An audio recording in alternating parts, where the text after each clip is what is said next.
नमस्ते मैत्रिणींनो, ज्योत्स्ना रेसिपीत आपले खूप खूप मनापासून स्वागत आहे। आज मी रेसिपी न दाखविता रक्षाबंधनची आरती कशी करायची ते दाखविणार आहे। रक्षाबंधन हा श्रावणातील प्रमुख सण आहे। श्रावण पौर्णिमेच्या दिवशी रक्षाबंधन हा पर्व मानतात। यामध्ये बहिणी आपल्या भावाला राखी बांधतात। रक्षाबंधनाची सुरुवात कशी झाली? पौराणिक कथामध्ये पती पत्नी मध्येही राखीचा सण साजरा करण्याची परंपरा वर्णन केलेली आहे। एकदा राक्षसामध्ये घनघोर युद्ध झाले आणि राक्षसांचा पराभव झाला। तेव्हा देवराजची पत्नी शुची हिने गृह बृहस्पतीच्या सांगण्यावरून देवराज इंद्राच्या मनगटावर रक्षासूत्र बांधले। हिला इंद्रायणी नावाने ओळखले जाते। रक्षा या शब्दाचा अर्थ संरक्षण आणि बंधन म्हणजे बंध। आता आपण आरती कशी करायची ते बघणार आहोत। मी येथे एक दिवा प्रज्वलित करून घेतलेला आहे। आता आपल्याला काय काय ठेवायचं आहे ते मी दाखविणार आहे। हळद कुंकूचे करंडे ठेवून घ्यायचे आहे।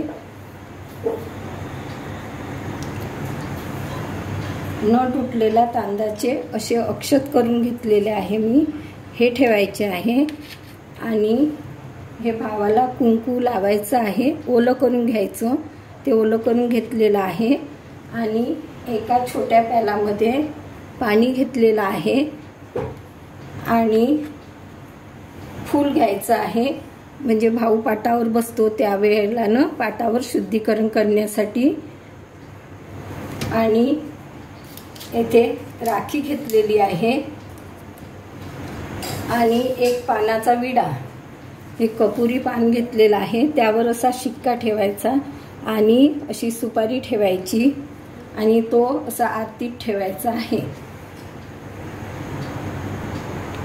भावाला देण्यासाठी असं मी हे नारळ घेतलेलं आहे। माझ्याकडे ना सामान पडलेलं होतं तर मी हे असं डेकोरेटिव्ह करून घेतलेलं आहे। बाजारातही मिळतात असे डेकोरेटिव्ह केलेले, पण सामान होतं तर मी करून घेतलेलं आहे। हे नारळ ठेवायचं, नारळासोबत पानाचा विडा पण द्यायचा। त्यावर बघा हे कपुरी पान घेतलेलं आहे, आम्ही विड्याचं पान म्हणतो।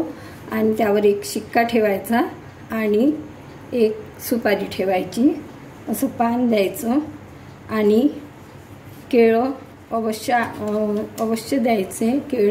केळी माझ्याकडे केळी आणलेल्या होत्या, पण व्हिडिओ शूट करायला वेळ लागला, उशीर झाला, त्यामुळे ना केळं खराब झाली। पण तुम्ही ना केळ अवश्य द्याल।